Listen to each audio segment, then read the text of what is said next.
Hello and welcome to what's going to be a very special video, guys. Today we are going to be looking at some 172 Italeri German infantry. They are the old ESCI sculpts. Now this is going to be nostalgia overload for anyone that's used to these sorts of figures or collected these 172 figures. So I'm talking figures from the companies like Italeri, Revel, ESCI, Airfix, all of those kind of good, plastic figures, and they really do bring back a lot of memories. So in the 90s, my uncle got me into all of these, and literally every time we went into town when I was in Leicester, I'd go to the local hobby store and get myself a new box set of some sort, and I ended up with thousands.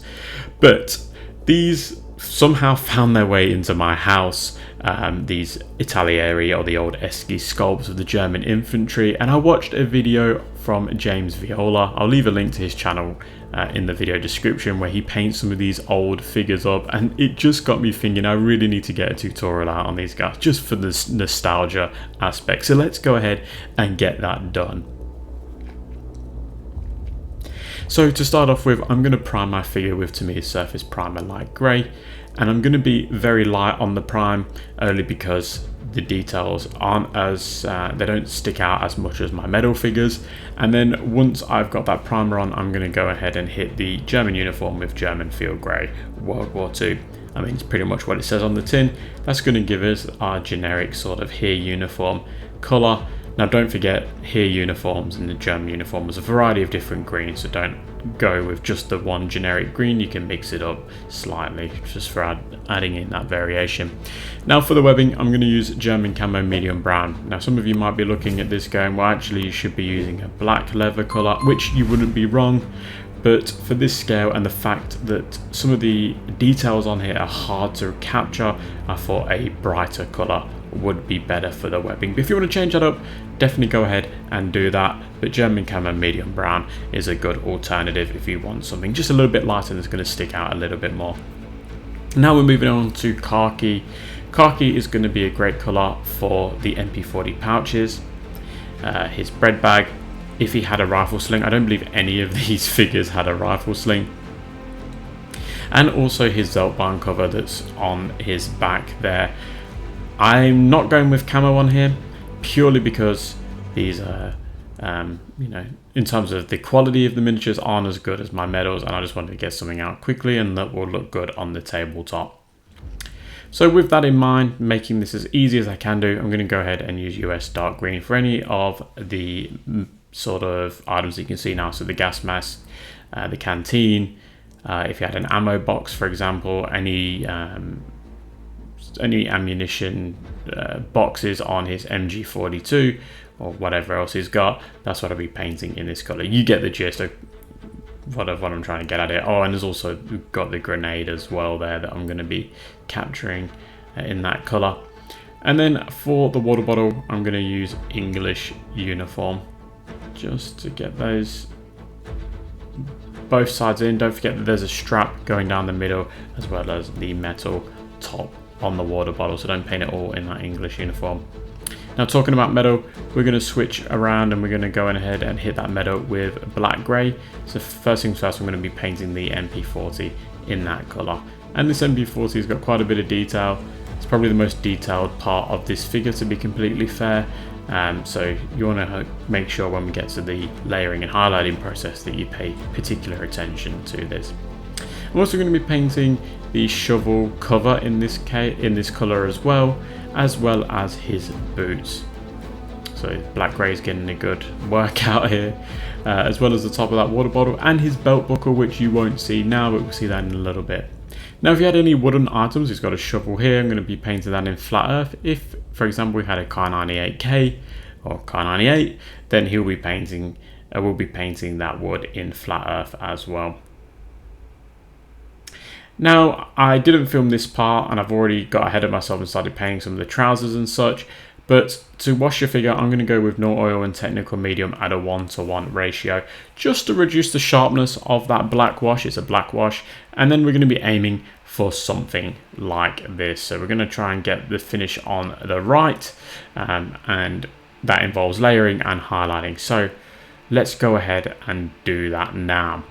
So we're going to start with the first layer. So layering is very simple.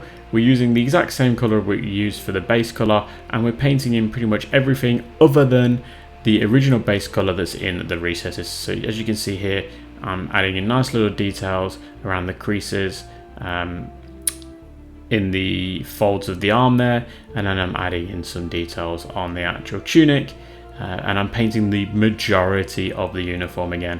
I'm also using a dry brush, just to dry brush the top of the helmet and the very light edges of the helmet, and that's going to give that helmet that nice little ring that you can see there without having to paint it on. Now we're using details, so we're highlighting. We're going to go German field grey and grey green at a 2:1 ratio, and this is what's going to make it pop. I'm all about subtle highlights. If you're new here, then you're not going to be familiar with that. I like subtle highlights. I don't like them to be too unrealistic and cartoony, so that's why I'm going with this subtle highlight.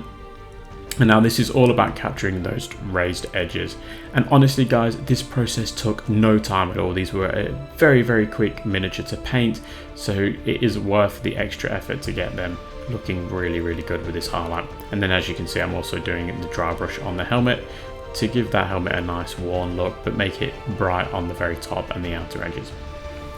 Now the process is exactly the same for everything else on this model, so we're going to go ahead and hit German Camo medium brown on that webbing.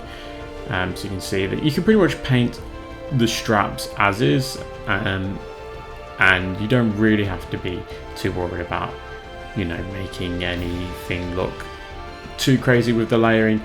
The Kar98 pouches I've painted in the same color too, so I'm just adding in little dots just to simulate all the different parts of the pouch. And then we're going to go ahead and go German Camo medium brown and orange brown at a 2:1 ratio, so it's a quite bright color, obviously a bit more orange. And I'm just adding in a line on the outer edge of both parts of the strap. If the webbing or the belt buckle is big enough, you can add a line on the top and the bottom and just leave the dark laid color in the middle. That just gives it a nice folded look. And you can see that Kar98 pouch, I'm just adding a little bit at the top and a little bit at the bottom of each pouch, just to show that it's a pouch and it's got a top and a bottom. Now we're going back over those green arms with that US dark green.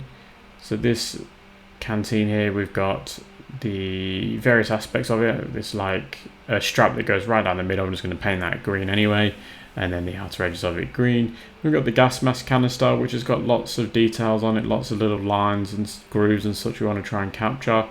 And once we've done that, we can go ahead and highlight them now with US dark green and German Camo beige World War II at a 2:1 ratio.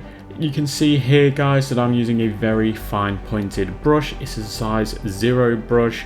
Don't use a beat up old brush. Take your time, get a nice brush, one that's going to last you a long time. This is a Rosemary & Co. Kolinsky Sable Series 33 brush. And trust me, these brushes last a long time and they are cheap as chips. So yeah, I would highly recommend them. I've got a video on them, so you can check that out if you want to. Then we're moving on to khaki. So that's the bread bag, that Zelt barn cover that's rolled up. If you had a rifle sling, like I said, BG doesn't. And anything else that you're painting in this particular colour.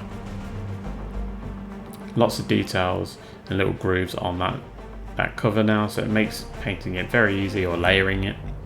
And then to highlight that, we're using khaki and stone grey. So you can see it's very bright. It's almost like, you know, a creamy colour in the way it looks. But that's what you want. You can see that it really does pop, and it makes that bread bag cover and that Zelt barn really stick out. Now, we're pretty much coming to the end, but we can go with English uniform for that canteen. So it's literally just a few lines on one side, a few lines on the other, and then you move on to your highlight.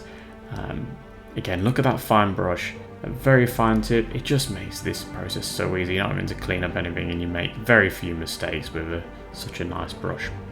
And for that highlight, we're using that khaki grey.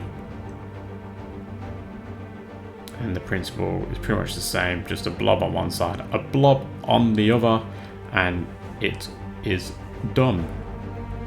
And then once we finish that, we can move on to the wood, and the wood is going to be flat earth. So I mentioned it before in the previous model, he only had an MP40, so we switched it around. We've got the Kar98 this time to really show the emphasis on the wood, because making wood pop is tricky in 172 scale.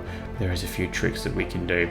So the way I like to do it is flat earth to start off with, a few scratches on there, and then I add in flat earth and orange brown at a 1:1 ratio. So now we're going in a brighter orange color, and the process is the same as it was with the flat earth. I'm not actually painting this on as such in the traditional terms. I'm actually scratching away and adding in little lines to simulate those wood grains. And then once I'm finally happy with that, I can go ahead and hit it with orange brown as a very final highlight.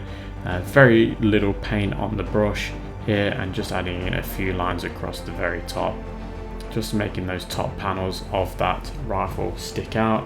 And that orange brown, if applied lightly, really does complement that rifle and that wood color that we've selected. So now it's all about the metal. So we go with black grey to start off with. So we're going to hit the rifle in all the various parts of black grey. You've also got the boots to remember, the belt buckle, the top of the water bottle. Those areas are really what you want to capture as well. So with the boots, use this as a final highlight, because when you add in all of your ground textures, then we're going to dry brush them anyway and make them look warm. And then we go black grey and basalt grey at a 1:1 ratio. This is another layer, guys. This is the second layer that I'm putting on there. You might be thinking, God, this guy is crazy. Why is he doing this with all of these layers and such with this such small figure? Trust me, it's worth it, guys. Do it once, you won't ever not do it again. So now I'm just giving that belt buckle a go. And finally, we're doing basalt grey. Jeez, this guy really is a nutcase, isn't he? So we're going to go ahead and just add in a few little lines, a few little dots on the top, just to show all the breaks and linkages and sights and bolts and all of that on this Kar 98. And that basalt grey is a nice bright grey colour, so it acts as like a silver but without being a silver, making it look too unrealistic. You can see there I've also gone over the belt buckle, top of that water bottle as well. Now to finish off this model prior to the flesh, I'm going to go with grey-green, and that's just on the buttons on his tunic. So there's a few of those that we really want to capture, and that's a really good thing on ESCI's part that sculpted these, and then they've got those tunic buttons on there. Now for the flesh, I use light flesh from AK Interactive. There are Vallejo equivalents, and I've got a few videos where I've used Vallejo in the past. I think it's just called flat flesh potentially, or something along those lines, light flesh or something. But once you've got your flesh color applied, you'll have something that looks like this. But we want to wash that flesh. Let's get some more details in there. We've detailed everything else, so why not, right? So flesh wash from Vallejo is fantastic. It's a red in the way it looks, reddish pink color, and it acts as a great wash. Use a very fine brush to do this so you don't make too much of a mess. And once that's dried, give it 10-15 minutes. Go ahead and hit light flesh over what you've just done, but focus on the nose, the chin, and the cheekbones, the neck, the ears, fingertips, and the very front of the hand. Everything else you can leave in that original skin color after it's washed. See there, I'm getting those fingertips now and leaving that dark original base color that's been washed in the recesses there to show the different fingers. And then finally, I'm going to use light flesh and highlight flesh at a 1:1 ratio, so it's quite bright. And again, paying particular attention to the nose, to a very small bit of the chin, to just under the eyes, just doing like a little V where the eye is and where the sort of cheek goes towards the mouth. The very tip of the ear, perhaps a line where the neck would be, and then each of the each of the fingers is what I'm doing there. And then you have a completed figure, guys. And this guy on his own probably took less than an hour, excluding drying times, which is fantastic. That was really, really quick, guys. And he's come out really, really great. I hope this has been a trip down memory lane for you guys, as it was for me. I really, really enjoyed doing this video and making it. Please do let me know below if you want to see more of these. Should I start getting myself some of these classic 172 sets and painting them up as tutorials? If this video can get 120 likes in the first week, I will make sure that in a fortnight's time I do another video like this. So get liking, guys, and letting me know below if I do a video like this what you would like to see. Huge thank you goes out to my Patreons and YouTube channel members for your continued support. A special mention goes out to my Panzer Aces. That's Patrick, Oscar, Panzer Jim, Colin and James. You guys are absolutely awesome, legends. Love you guys. Thank you so much.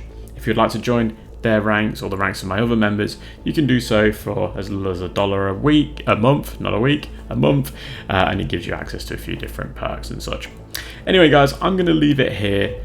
Don't forget to let me know what you'd like to see next below, and until then I will catch you at the next one.